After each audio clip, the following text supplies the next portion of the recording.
Assalamualaikum warahmatullahi wabarakatuh.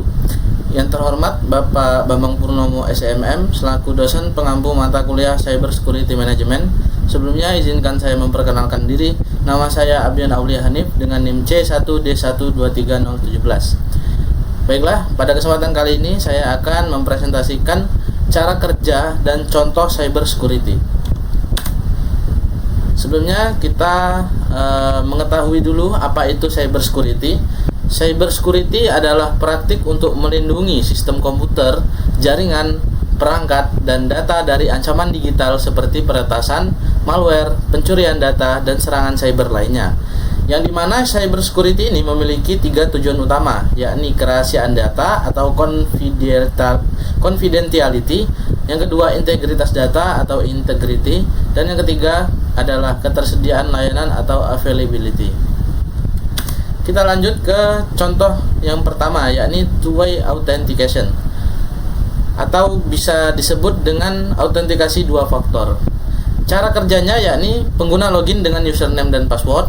Sistem memverifikasi password, jika benar sistem meminta langkah kedua. Berikutnya pengguna diminta memasukkan kode OTP atau one time password yang dikirim via email atau SMS atau dihasilkan oleh aplikasi lain seperti Google Authenticator. Dan jika kode benar, maka akses akan diberikan kepada pengguna. Contohnya adalah Gmail dengan Google Authenticator. Yang pertama, Anda masukkan email dan password ke Gmail.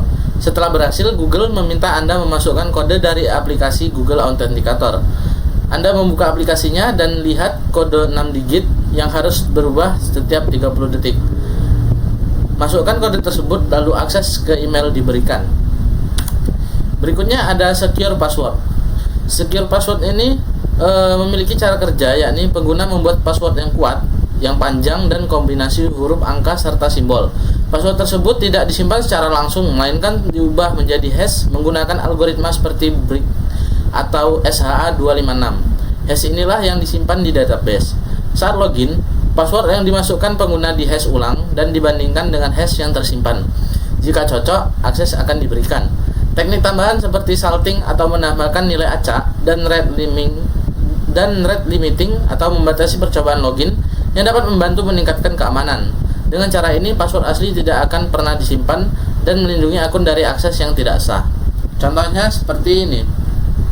Ada password asli, yakni myp@ssword, dan ada sel acak yang ditambahkan, yaitu 7D 3F 93 CF 0B59. Password yang dihash secara salt menjadi 7D 3F 93 CF 0B 59 myp@ssword.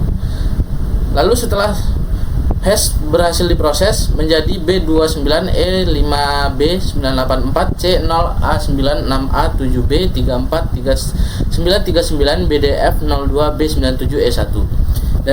Dan hasil dari hash inilah yang akan disimpan di database. Berikutnya ada regular update.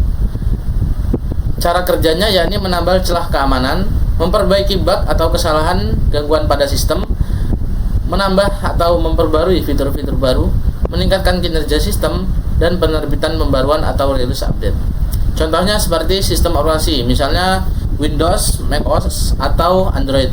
Pada setiap bulannya, Windows merilis Windows Update yang mencakup pembaruan keamanan, perbaikan bug, dan kadang-kadang penambahan fitur baru.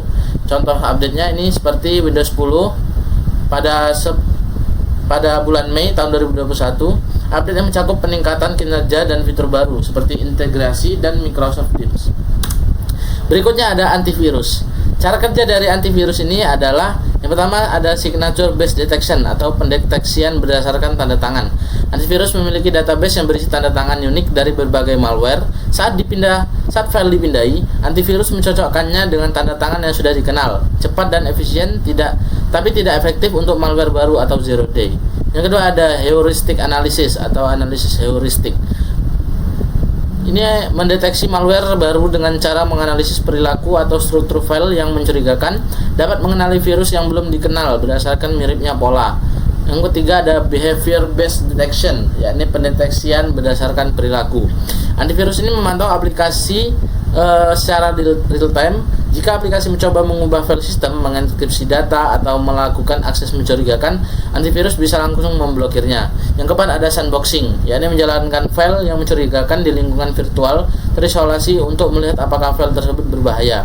Contohnya adalah seperti Windows Defender, yakni perangkat lunak antivirus bawaan yang disediakan oleh Microsoft pada sistem operasi Windows 10 dan Windows 11. Berikutnya ada firewall.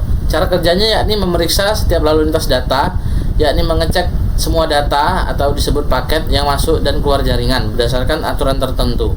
Yang kedua ada membandingkan dengan aturan keamanan, apakah data boleh masuk atau keluar, dari mana asal data dan tujuan data tersebut, jenis data misalnya HTTP, FTP, email, dan lain sebagainya.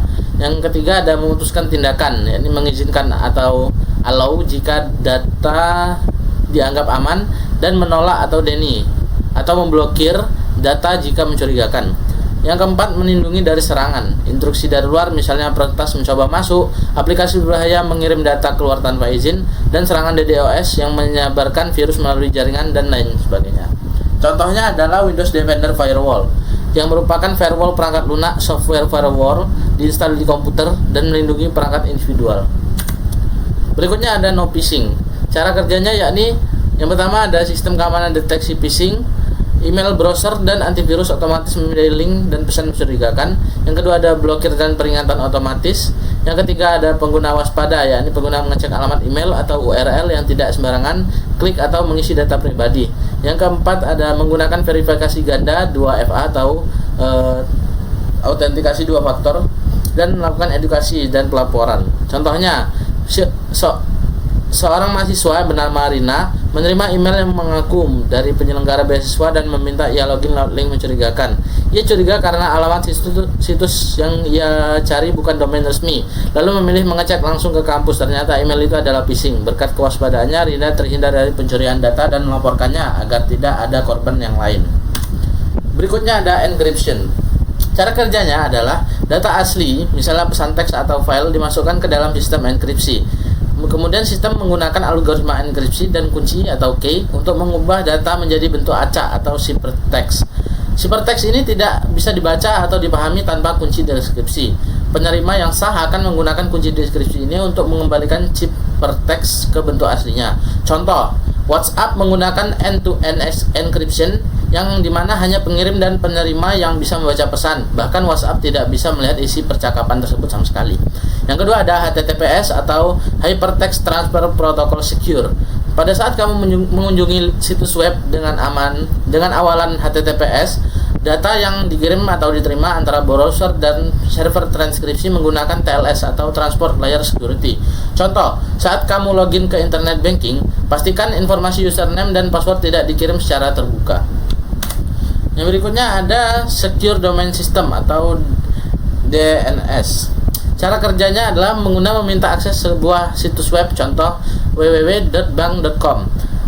Permintaan DNS tersebut dikirim ke server DNS untuk diterjemahkan menjadi alamat IP. Dengan Secure DNS, permintaan ini dilindungi dengan enkripsi atau validasi. Yang pertama ada DNS over HTTPS atau DNS over TLS, dan yang kedua ada DNSSEC atau DNS Security Extension.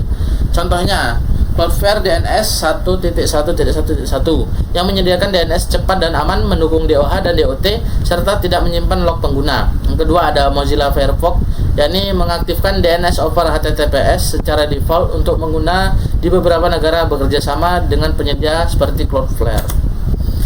Mungkin sekian presentasi dari saya. Kurang lebihnya saya mohon maaf. Saya akhiri. Wassalamualaikum warahmatullahi wabarakatuh.